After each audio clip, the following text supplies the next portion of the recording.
Hello everyone, welcome to the Ozark Outpost, Operation Goliath, Japan 13.3, January 43.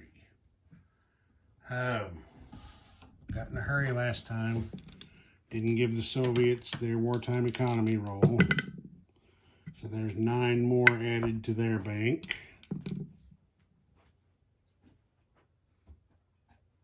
Which means the Soviets are getting richer and richer all the time. That should be a concern to Hitler and the boys. Okay, now we move on. No influence for Japan. For tech, they're trying jet aircraft, long-range aircraft, and improved factories. And they got long-range aircraft and improved factories. So, long-range aircraft goes to stage 3. Improved factories also goes to stage 3. Purchase. Japan started with 67 yen in the bank. They finished a fleet carrier for 4. Bought 3 destroyers for a total of 18. And here we've got 3 militia for 6, 2 SNLFs for a total of 8, 4 infantry for 12, a tactical bomber for 10, and a fighter for 9. That should all add up to 67. Okay, combat. The Japanese are going to send everything, including the kitchen sink, into C-Zone 58 over here to try to break this Soviet blockade. So they're sending these 2 battle cruisers over here, along with this torpedo boat destroyer. Get over there, boy. And this coastal sub. They're going to send this tactical bomber out, these 3 fighters. These 3 tactical bombers from the Volcano Islands are also going to come join the attack. And then this destroyer is going to pair with one of these tactical bombers from Rihe, which just has to go 1-2 to get to the Sea of Japan, to attack the Soviet submarine here. The other 2 tactical bombers from Rihe are each going to do an attack on one of the American coastal subs. Of course, these guys are going on maritime air patrol in order to do this. And that's going to be it for Japanese combat. Oh, wait. The 2 subs down there in the Strait of Malacca are going to raid the Commonwealth convoy lines. Okay, so let's do the convoy raiding first, since we're right here. Sub number 1. That's a tie, no joy. That actually wasn't a tie. Sub number 2. That's 3 against 2 for 1 damage.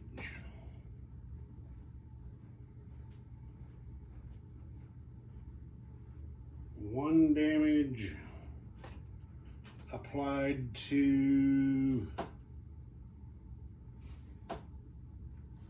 the Indian Ocean line.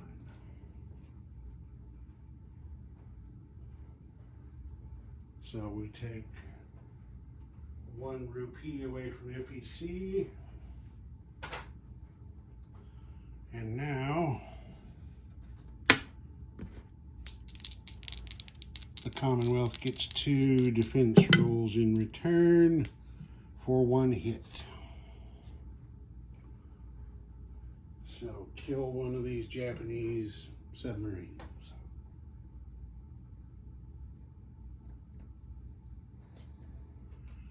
pesky little blighter, as the Brits would put it. Okay, that's it for convoy raiding. Next, we will do the Maritime Air Patrol attacks on the subs. We got a tactical bomber and a destroyer attacking the Soviet sub. Tactical bomber, destroyer. Okay, the tactical bomber got the hit. So the Soviet is going to defend. He also got a hit, sinking the Japanese destroyer. So,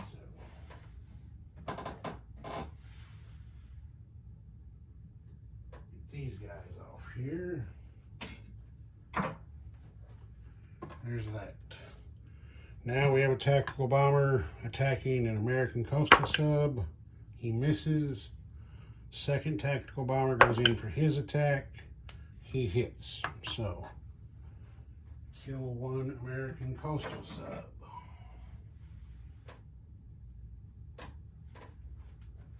And that's that. Now we're going to have the big attack against the Soviet blockaders. All right, let's see what happens with the air power. Here we got 4 tactical bombers and 3 fighters rolling in for the Japanese. And I see 2 hits. So, torpedo boat destroyer and a destroyer. Now we've got a torpedo boat destroyer, and a coastal sub. Both misses. Now we got 2 battle cruisers for 1 hit. See the destroyer. Okay. Soviets fire back. Torpedo boat destroyer. Misses. 2 destroyers. 1 hit. The Japanese kill their torpedo boat destroyer. And then heavy cruiser. 1 hit. Japanese kill. Actually, well, they did attack, so they can be fired back at. Japanese kill their coastal sub. Okay, now the Japanese have, I'll get these Soviets off here.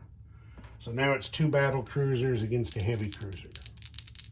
2 battle cruisers get 2 hits. Defending heavy cruiser also gets a hit.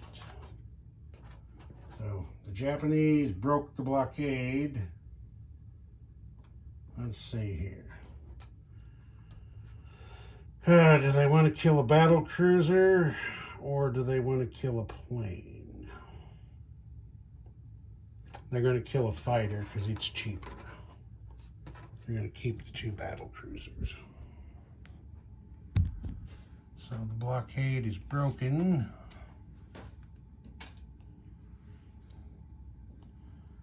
These 2 battle cruisers survive the engagement. And the Japanese kill a fighter.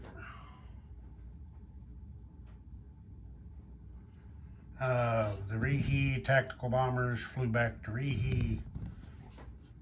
The planes from Honshu flew back there.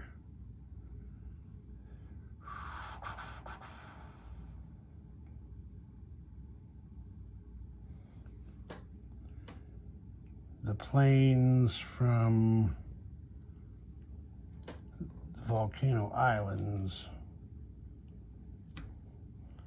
are going to non-combat to Kyushu.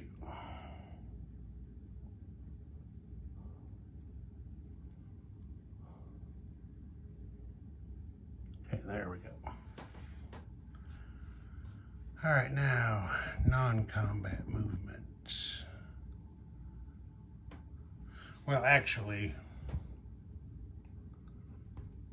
this is how this is going to work. In non-combat movement, that tactical bomber is going to land on that carrier along with one of those fighters. That's how we want to do that.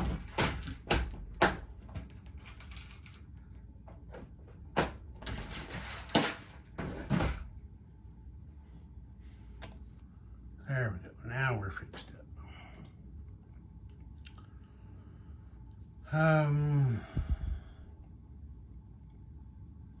Japanese aren't doing any other non-combat movement.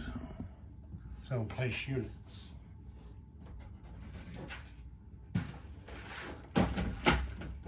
Now I should have done this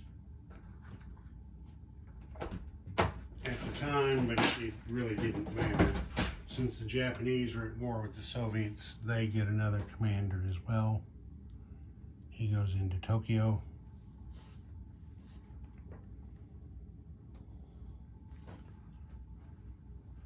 All right, place units. We'll start with all these guys. We've got 2 SNLFs, both of which get placed in Kyushu.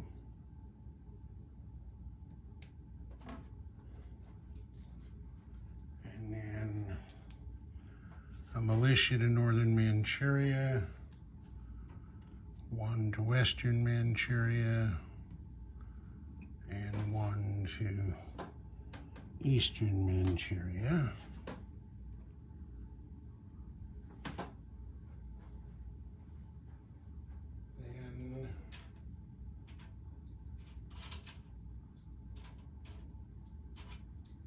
Then everything was gathered up here. A fighter and a tactical bomber into Honshu there. Carrier into the Sea of Japan.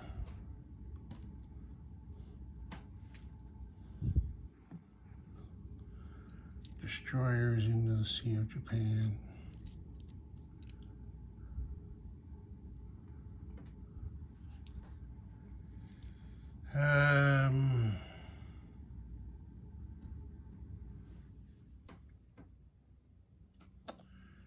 Three infantry into Honshu, and 1 into Kyushu. Okay, and we got a roll to try to generate a partisan at South Sakhalin. And they got it with a 12.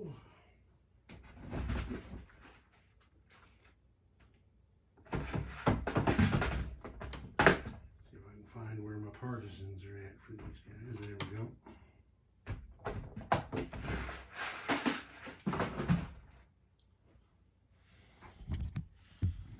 So put the Japanese partisan in there.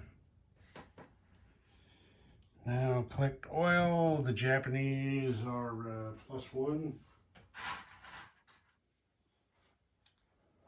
for the round.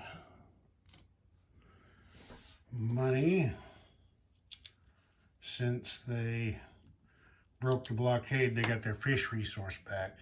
So they're +22 for resources and bonus. 34 on the income chart gives them 56. Plus wartime economy.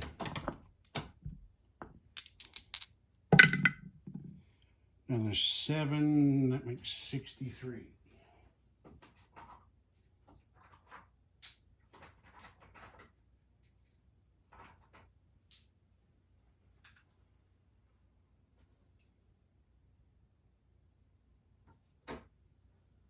And there you go, 63.